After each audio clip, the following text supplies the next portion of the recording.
সময় মই বেছি নলওঁ কাৰণ যেহেতু এইটো কমিউনিটি এংগেজমেণ্ট প্ৰগ্ৰেম ইয়াত সৰু বাচ্চাবিলাকো দেখা পাইছোঁ কিবা কিবি আৰু কিবা কিবি কৰিব চ' ডাইৰেক্টলি মই গৈছোঁ কাকো বিশেষ মই এড্ৰেছ নকৰোঁ ৰেচপেক্টেড অল চ' ইয়াতে মই সামৰিছোঁ চ' আজিৰ মেইন কথাটো হ'ল যে আমি ইয়াতে একগোট হোৱা কাৰণটো হ'ল আমি বিশ্ব পৰিৱেশ দিৱস 2024টো ইয়াতে পালন কৰিছোঁ ইয়াতে উদযাপন কৰিছোঁ আৰু মই আৰম্ভ কৰিম মহাত্মা গান্ধীৰ এটা কথাৰে যে earth provide enough to satisfy every man's needs but not every man greeds যিটো আমাৰ দমদমা মহাবিদ্যালয়ৰ principal sir doctor Suranjan Sharma sir already কৈ গ'ল যে আমি একচুৱেলি নিজক প্ৰশ্ন কৰিব লাগে আমি সঁচাকৈ মানুহ শ্ৰেষ্ঠ জীৱ নে একচুৱেলি আমি বিফল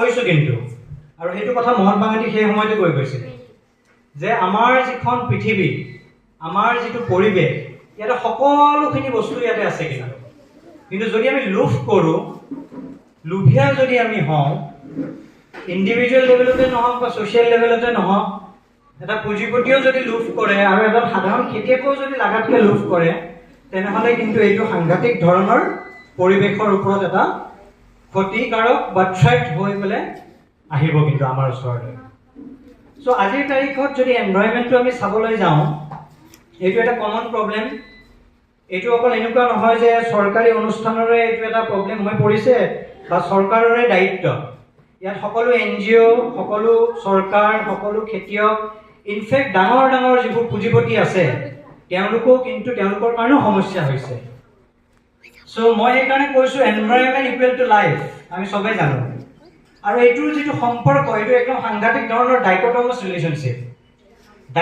ৰিলেশ্যনশ্বিপ বুলি মই কিয় কৈছোঁ যদি এনভাইৰনমেণ্টত এফেক্ট হয় অবভিয়াছলি কিন্তু আমাৰ জীৱনত এফেক্ট হ'বই আৰু আমাৰ যদি জীৱনটো ভাল কৰি ৰাখিব বিচাৰিছোঁ আমি এনভাইৰনমেণ্টটোক আমি ভালদৰে ৰাখিব লাগিব এতিয়া এই গোটেই কথাখিনি আমি জানো কিন্তু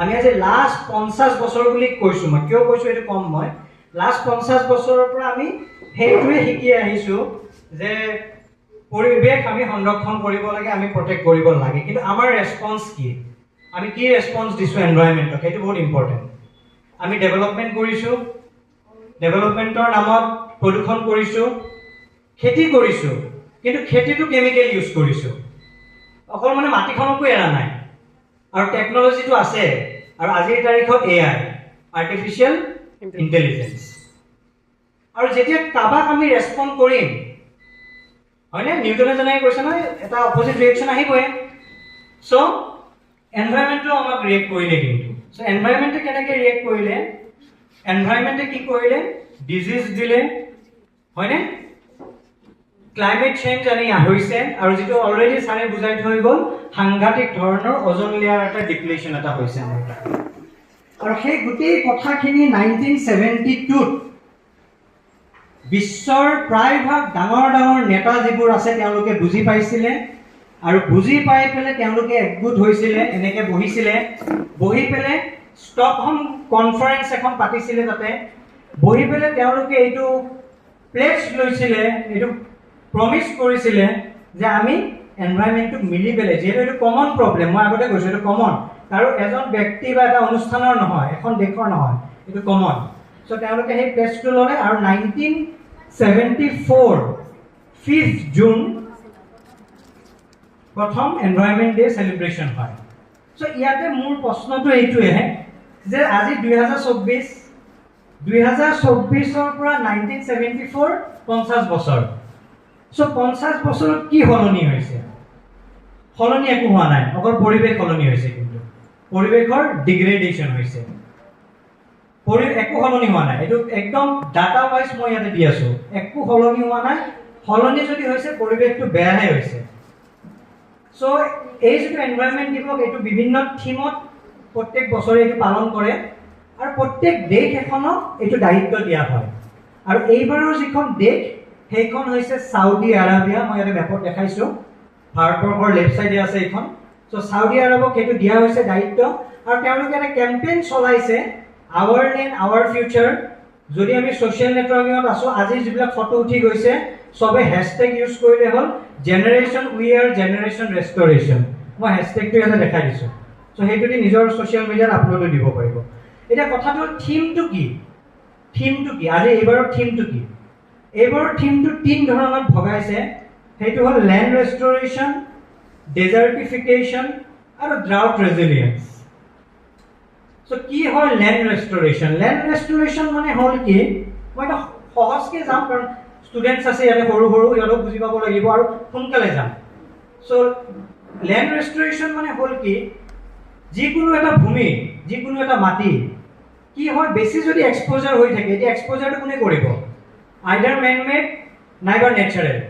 কিছুমান প্ৰাকৃতিকভাৱেও ভূমি বেয়া হয় আৰু মানুহৰ কৰ্মৰ কাৰণেও ভূমিবোৰ বেয়া হয়। চ' সেই বেয়া হৈ যোৱা যিবোৰ ভূমি, বেয়া হৈ যোৱা যিবোৰ লেণ্ড, সেইবোৰক আমি এইবাৰ আমি এইটো প্ৰমিছ কৰিব লাগিব, এইটো ডিচিশ্যন ল'ব লাগিব, ডিটাৰমাইন হ'ব লাগিব যে সেইবোৰক আমি কি কৰিব লাগিব? ৰেষ্ট'ৰ কৰিব লাগিব। সেই বেয়া হৈ যোৱা মাটি, সেই বেয়া হৈ যোৱা লেণ্ডবিলাকক আমি পুনৰ ভাল অৱস্থালৈ আনিব লাগিব। চ' ইয়াতে যিখন ফটো মই দেখাইছোঁ, এই ফটোখনত এইটো কংগো চহৰৰ ছাইডৰ এখন গাঁৱৰ ফটো। তাতে মানুহ এজনে এটা প্ৰজেক্ট এটা লৈছে আৰু তাতে সেই বেয়া হোৱা এইখিনি লেণ্ড, এইটো ডাঙৰ হেক্টৰছ লেণ্ড হয়, সেই লেণ্ডটোত তেওঁলোকে কি কৰিছে? গছ ৰোপণ কৰি আছে।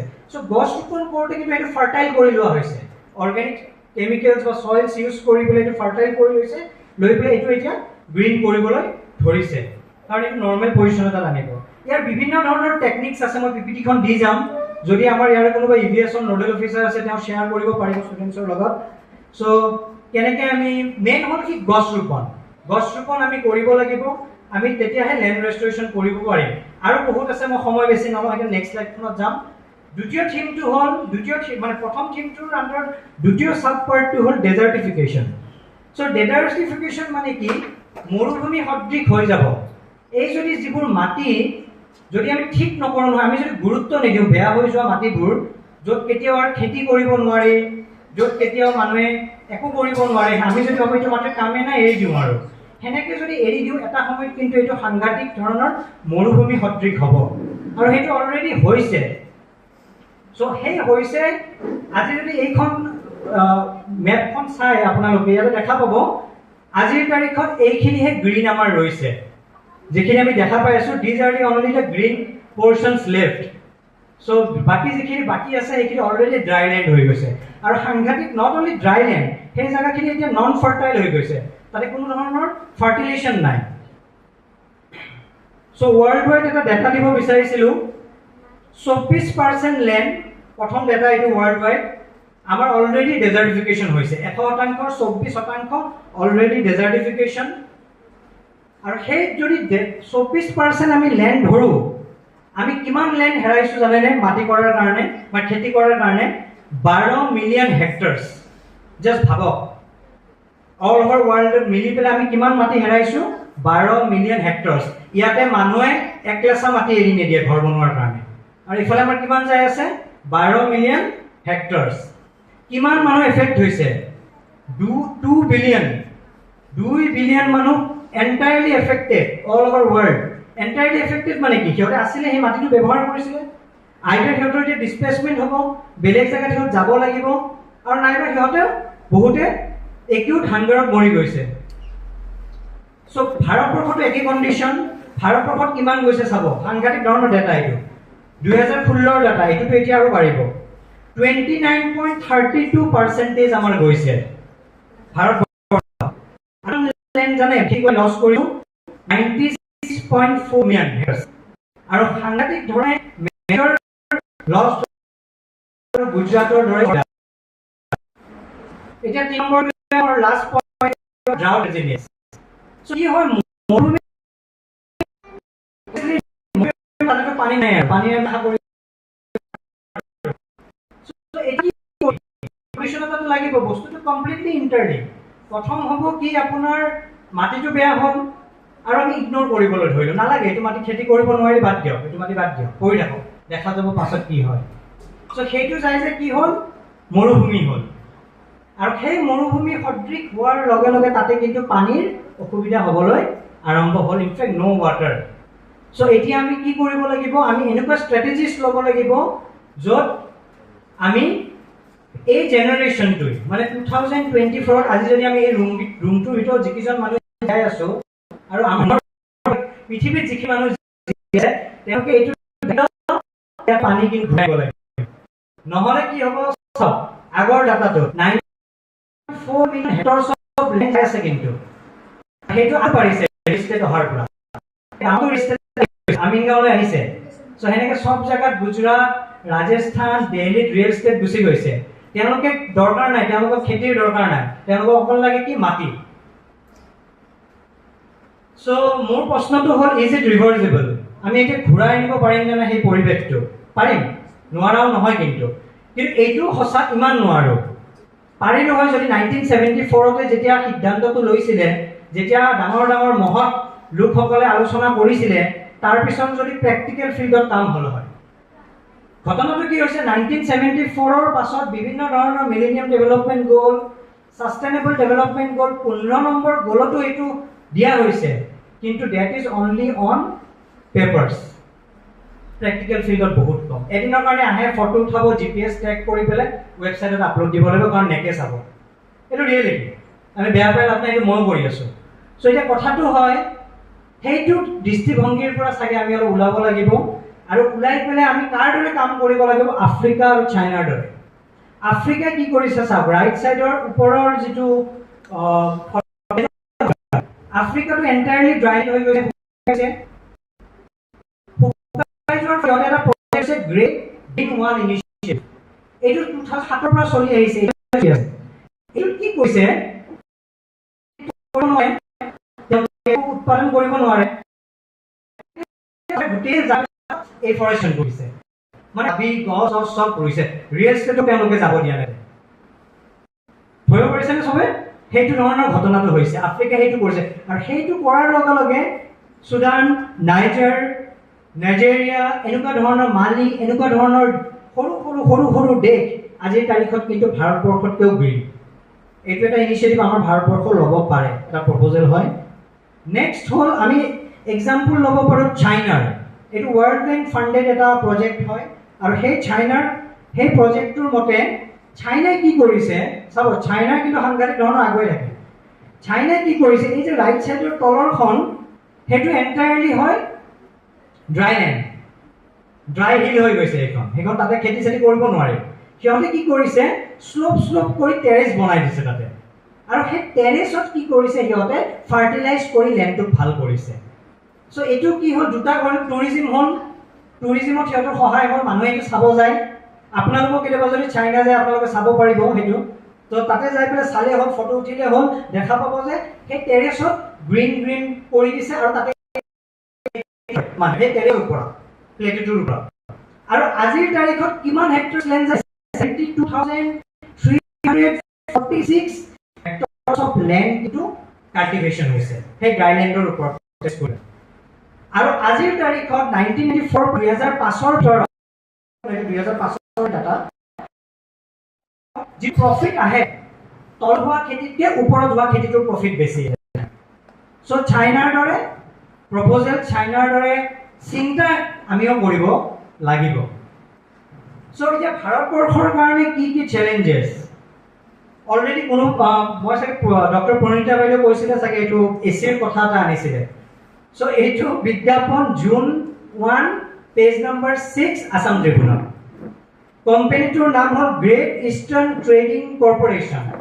প্ৰাউডলি এনাউন্স কৰিছে যে ফ্ৰম জানুৱাৰী টু মে 2024 তেওঁলোকে 1,50,000টা এচি চেল কৰিছে গুৱাহাটীত।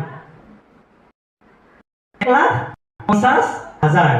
আৰু এটা অফাৰ দিয়ে, এটা এচি কিনিলে এটা ফ্ৰী। এটা যাব ৰুক্মণি আৰু জুৰোডতো এটা ব্ৰাঞ্চ, এটা এচি কিনিলে এটা ফ্ৰী। চ' কাৰণ ইমান তেওঁলোকৰ প্ৰফিট হৈছে, আৰু এইটো প্ৰাউডলি এনাউন্স কৰি আছে, আৰু মানুহে মনে মনে আছে 1,50,000 এচি। আৰু এতিয়া ছাৰে প্ৰশ্ন কৰিছিলে নহয়, আমি কেইটা পুতিছো নো, আমি আজি কেইটা পুতিছো, হাৰ্ডলি 10টা। ইণ্ডিভিজুৱেল লেভেলতো কেইটা, মই পাৰ্চনেলি আজি ৰাতিপুৱাৰ পৰা পুতাই নাই, সঁচা কথা। সো এইবিলাক চিন্তা আমি কৰিব লাগিব আনৰ দুখ দেখুৱাতকৈ আজিৰ তাৰিখত আমি নিজৰ ওপৰত আঙুলিটো টোৱাব লাগিব কিন্তু সো এনেকুৱা ধৰণৰ বিজ্ঞাপনটো আপুনি চাব নোশন অফ ডেভেলপমেণ্টটো আমি চেঞ্জ কৰিব লাগিব সেইকাৰণে মই ৰেফাৰ কৰিম আজি যাব ঘৰত সবে যোনে জানে মোষ্ট প্ৰবলি ইকনমিক্সৰ মানুহে সবে জানে নোশন অফ ডেভেলপমেণ্টটো এইটো বেলেগ নোশন অফ ডেভেলপমেণ্ট হয়নে ছাৰ নোশন অফ ডেভেলপমেণ্টটো ইকনমিক ডেভেলপমেণ্ট নহয় কিন্তু নোশন অফ ডেভেলপমেণ্টটো হয় আপুনি কিমান বছৰ আপুনি কিমান বছৰ ভালদৰে জীয়াই থাকিব পাৰিছে বেমাৰ নোহোৱাকৈ মানে চুগাৰ প্ৰেছাৰ নোহোৱাকৈ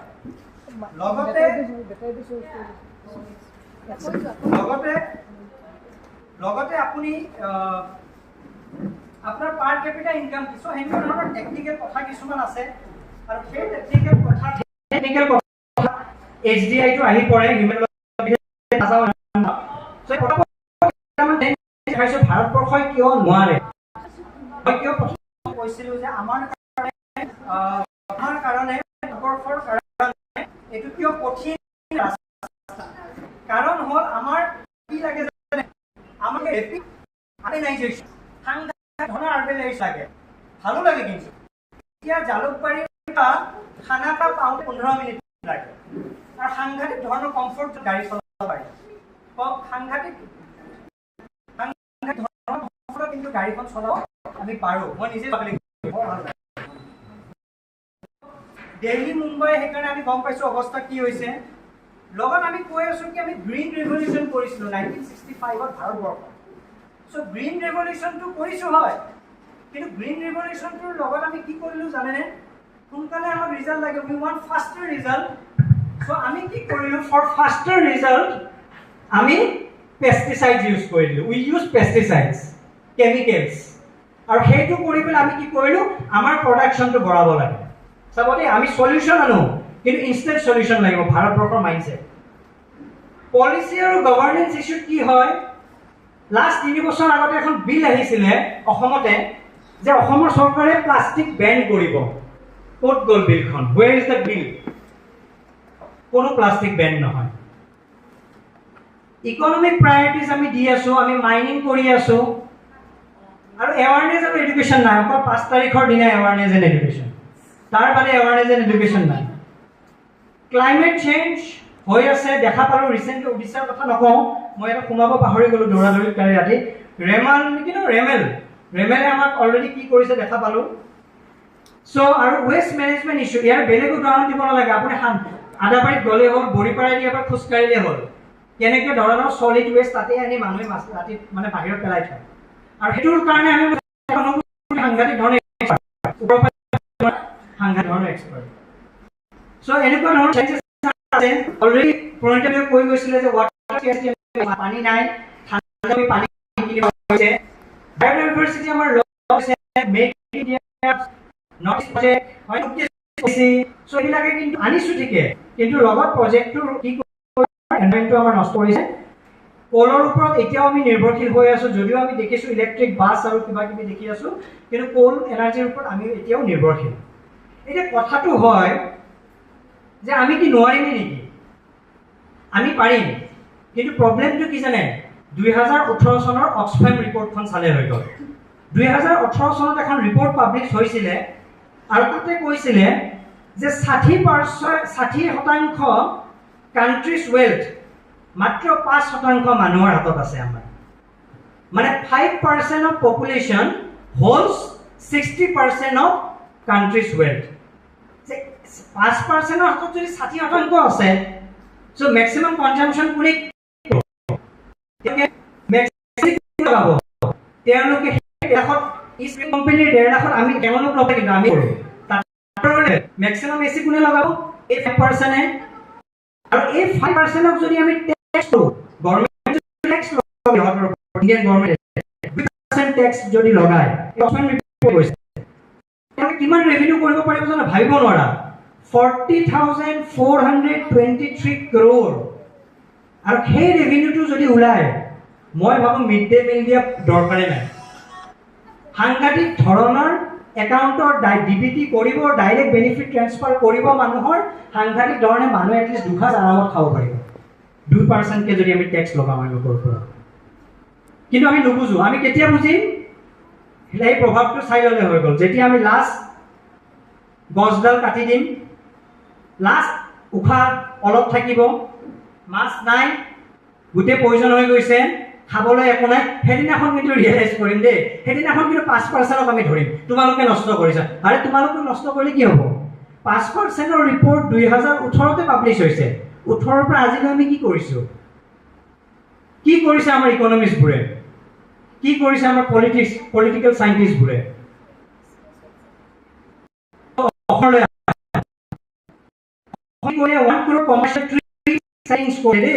যোৱা বছৰ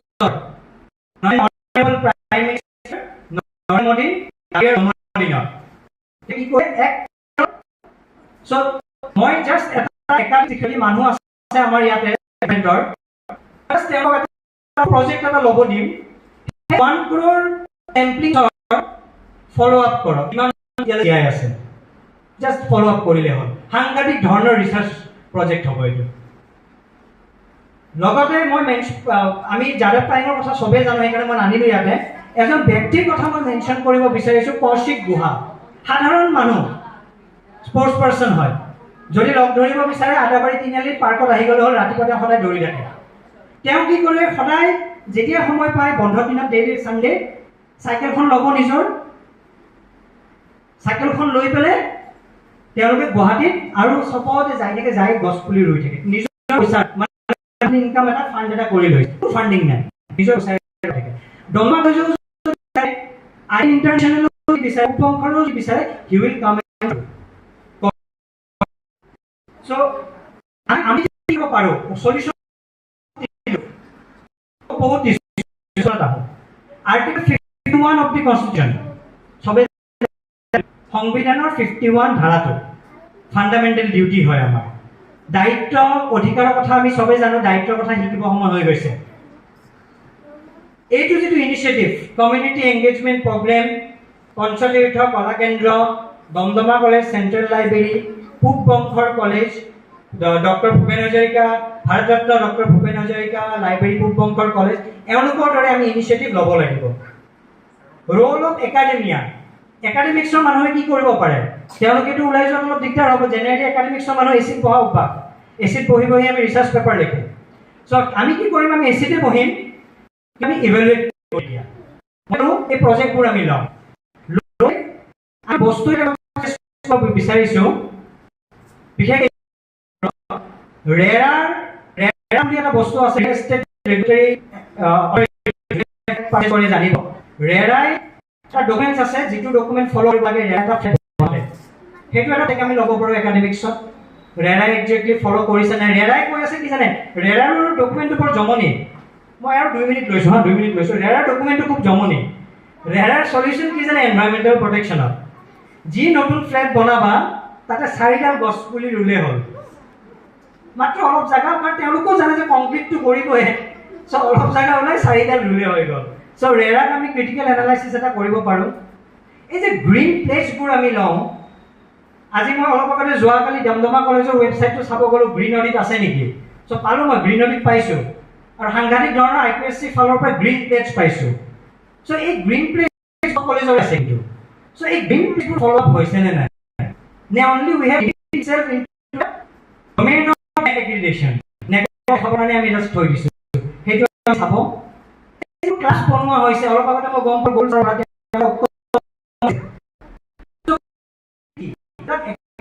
লাগিব আৰু সেইটোৰ কাৰণে মই এটা চলিউশ্যন আপোনালোকক 1.5 বছৰ মই পানে নিজে চালোঁ। এইটো ফোন ইউজ কৰক, use this phone as your primary phone. আৰু মোৰ লগত কিন্তু আৰু 3টা ফোন আছে এজ মাই ছেকেণ্ডেৰী, 2 লেপটপছ মই ইউজ কৰোঁ। চ' মই এতিয়া টেবলেট এটাও কিনি আছোঁ। চ' কথাটো হৈছে কি, প্ৰাইমেৰী ফোন এইটো কি হ'ব? এইটো আপোনাৰ এটা মেছেজ দিব, at the same time it will protect you from the harmful radiation of 5G। Any time লগত ৰাখোঁ ন, এইটো ছেকেণ্ডেৰী ফোন বেগত থাকক। চ' এইটো এটা আপুনি কৰক।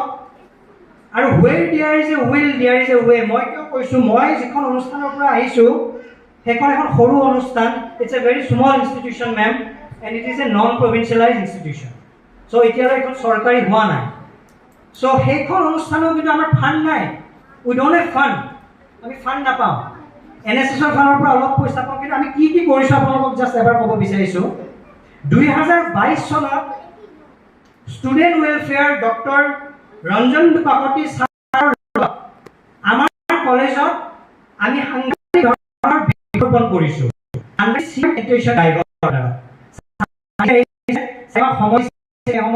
ফালৰ পৰা আৰু ছাৰে আহি পেলাই আমাক সেইটো সময় দি পেলাই আমি ইয়াৰ পাছত লগতে আমি এখন ৱাল মেগাজিন কৈছোঁ স্পেচিয়েলি ডেডিকেটেড টু